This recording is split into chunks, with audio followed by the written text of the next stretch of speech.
প্রধানমন্ত্রী কলকাতা সফর নিয়ে শহরে যান চলাচল নিয়ন্ত্রণ করা হয়েছে। আরো বিস্তারিত জানবো, আমাদের সঙ্গে ফোনে রয়েছেন প্রতিনিধি অরিত্র ঘোষ। অরিত্র, ব্রিগেডের ছবিটা কি দেখছো? কারণ প্রচুর মানুষ তারা আসতে শুরু করেছেন ব্রিগেডের উদ্দেশ্যে, কি দেখতে পাচ্ছ? দেখো, প্রধানমন্ত্রী নরেন্দ্র মোদী তার আসামের বেশ কিছু কর্মসূচি রয়েছে, তারপর তিনি কলকাতায় আসবেন আনুমানিক দুপুর 2:45 থেকে 3 মধ্যে। প্রথমে সরকারি অনুষ্ঠানে তার উদ্বোধন করবেন, বিভিন্ন প্রকল্পের শিলান্যাস করবেন, তারপরে তার রাজনৈতিক যে জনসভা বা কর্মসূচি সেই কর্মসূচিতে তিনি আসবেন এবং সেই উপলক্ষে ব্রিগেড প্যারেড গ্রাউন্ডে দুটি সমান্তরাল পাশাপাশি দুটি মঞ্চ প্রস্তুত করা হয়েছে। দেখো, ইতিমধ্যেই ব্রিগেডের যে আসন সংখ্যা রয়েছে বিজেপির তরফ থেকে, এই আসন সংখ্যা এখনো অনেকাংশে ফাঁকা রয়েছে, কারণ অন্তত ছবি সে কথাই বলছে। এখন ঘড়িতে সময় প্রায় 11:30।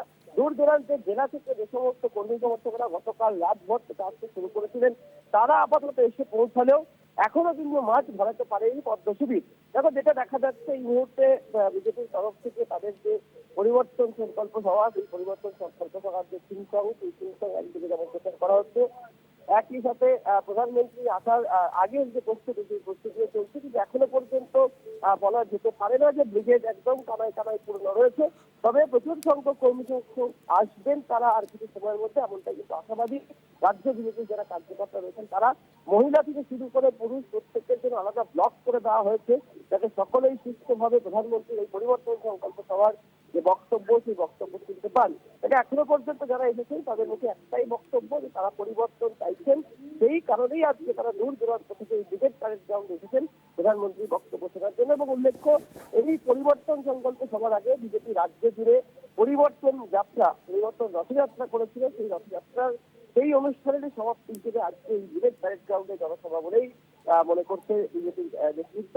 সেই কারণেই প্রধানমন্ত্রীকে নিয়ে এসে রাজ্য নির্বাচনের আগে, বিধানসভা নির্বাচনের আগে আরো একবার রাজ্যের যারা বিজেপির কর্মী সমর্থক রয়েছেন তাদের মনোবল বাড়াতে এবং আগামী স্ট্র্যাটেজি কি হবে সেটাই প্রধানমন্ত্রী নরেন্দ্র মোদীর মুখ দিয়ে বলিয়ে নেওয়ার চেষ্টা করছেন রাজ্য বিজেপির নেতৃত্ব থেকে শুরু করে কেন্দ্রীয় পর্যবেক্ষকেরা। তবে সব মিলিয়ে এখনো পর্যন্ত ব্রিগেড যে প্যারেড গ্রাউন্ড, সেই প্যারেড গ্রাউন্ডের 50% ভরাতে পারেনি পদ্ম শিবির। তবে তাদের আশা আগামী সময় যত বাড়বে ততই কিন্তু লোক আসবে প্রধানমন্ত্রী নরেন্দ্র মোদী এই পরিবর্তন সংকল্প সভায়। এবং খুব তাৎপর্যপূর্ণভাবে এই যে সভা আসবে, সেই সভায় দক্ষিণেশ্বরের যে মন্দির, মা ভবতারিণী মন্দির, সেই মন্দিরের আদল বা তার রেপ্লিকা রাখা হয়েছে মন্দিরের মধ্যে। এবং সেই দক্ষিণেশ্বরের যে আদল, সেই আদলের সামনে দাঁড়িয়েই রাজ্যবাসী, কলকাতাবাসী তথা যে সমস্ত বিজেপি কর্মী সমর্থক পদের কিন্তু আসছেন এই গ্রাউন্ডে, তাদের উদ্দেশ্যে বক্তব্য রাখবেন প্রধানমন্ত্রী নরেন্দ্র মোদী। ধন্যবাদ অরিত্র। বিভিন্ন গুরুত্বপূর্ণ জায়গা থেকে বিজেপি কর্মী সমর্থকেরা আসতে শুরু করেছেন ব্রিগেডের উদ্দেশ্যে। হাওড়া শিয়ালদার ছবি আপনাদের দেখালাম। স্টেশন চত্বরে অস্থায়ী ক্যাম্পের ব্যবস্থা করা হয়েছে, যেখানে বিশ্রাম নিতে পারবেন কর্মী সমর্থকেরা। তবে সবচেয়ে গুরুত্বপূর্ণ যে প্রধানমন্ত্রী নরেন্দ্র মোদী কি বার্তা দেন, কারণ মঞ্চ থেকে সবকিছুই একেবারে সাজিয়ে তোলা হয়েছে, যেখানে বাঙালি সংস্কৃতি ফুটে উঠেছে এবং দক্ষিণেশ্বরের মন্দিরের আদলে মঞ্চ তৈরি করা হয়েছে। তাহলে কি এবার বাঙালি আনায় জোর দিচ্ছে বিজেপি? শুধুমাত্র এবার হিন্দুত্ব নয়, তাহলে উগ্র হিন্দুত্বর পথ থেকে সরে এবার নতুন করে ন্যারেটিভ তৈরি করতে চাইছে বিজেপি? এই সমস্ত প্রশ্ন কিন্তু উঠে আসছে। তাহলে কি বার্তা দেবেন প্রধানমন্ত্রী? একদিকে যেরকম বিজেপির কাছে এবারের বিধানসভা নির্বাচন বড় চ্যালেঞ্জ, কারণ বিজেপির বিরুদ্ধে বেশ কিছু তকমা লেগেছে সেই এবং সংগঠন নিয়েও প্রশ্ন উঠেছে। তাহলে প্রধানমন্ত্রী কি বার্তা দেন সেদিকে অবশ্যই আমরা নজর রাখবো। তবে এই মুহূর্তে বাবুঘাটের ছবিটা আমরা দেখবো। আমাদের সঙ্গে ফোনে রয়েছেন আমাদের বিশেষ প্রতিনিধি দেবজ্যোতি ঘোষ। দেবজ্যোতি, বাবুঘাট থেকে কি ছবি উঠে আসছে? কারণ কর্মী সমর্থকেরা, বিজেপি কর্মী সমর্থকেরা বেশ কিছু জায়গায় তারা ভিড় জমাতে শুরু করেছেন, ভিড় দেখা যাচ্ছে শহর জুড়ে, কি দেখতে পাচ্ছ?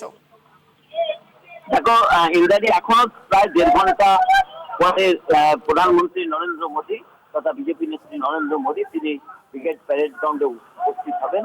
এখন কিন্তু আমরা বাবুঘাট হাওড়া স্টেশনে যে ছবি দেখেছি, মিছিল কিন্তু ভারতীয় জনতা পার্টির সমর্থনে তারা করছেন। কিন্তু আমরা যে জায়গায় দাঁড়িয়ে রয়েছি এই মুহূর্তে বাবুঘাটে, যেখানে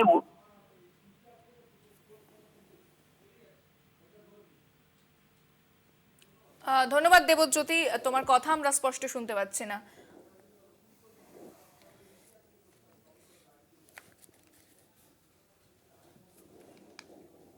ভোটমুখী বঙ্গে ব্রিগেড সভা, মোদির দুপুর দুটোয় প্রশাসনিক সভা করবেন প্রধানমন্ত্রী। প্রশাসনিক সভার পর বিজেপির পরিবর্তন সংকল্প যাত্রা। ৮০ ফুট চওড়া ব্রিগেডের মূল মঞ্চ, দক্ষিণেশ্বর মন্দিরের আদলে তৈরি মঞ্চ। মোদির ব্রিগেডে বাঙালি অস্মিতায় শান বিজেপির। রাজ্যে নানা প্রান্ত থেকে ব্রিগেডমুখী বিজেপি কর্মী সমর্থকের আসতে শুরু করেছেন। নরেন্দ্র মোদির ব্রিগেড সমাবেশে নজর রয়েছে রাজনৈতিক মহলেরও।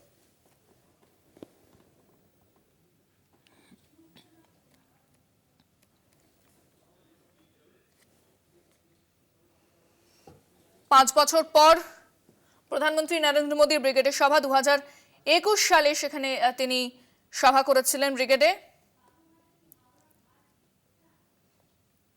মোদীর সভা ঘিরে কড়া নিরাপত্তার শহরে সভায় ত্রিস্তরীয় নিরাপত্তা থাকছে।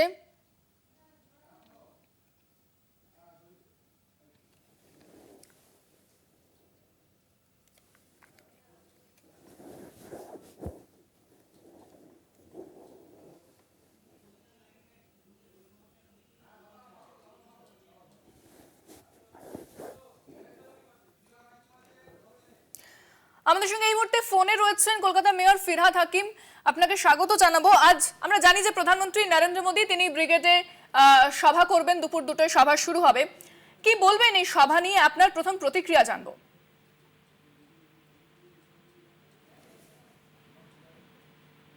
কিভাবে গ্যাসের সংকট দূর করা, যেখানে ইরানের সাথে আমেরিকা ইসরায়েলের লড়াই চলছে সেইখানে কিভাবে সেটাকে সীমিত করার, কিভাবে আবার এই যে ক্রাইসিস হয়ে গেছে সারা পৃথিবীতে এবং ভারতবর্ষে সেইটাকে কিভাবে ঠিক করার, এবং রাষ্ট্রীয় নেতাদের সাথে কথা বলে ওয়ার্ডটাকে যাতে না এগোয় সেটা করা।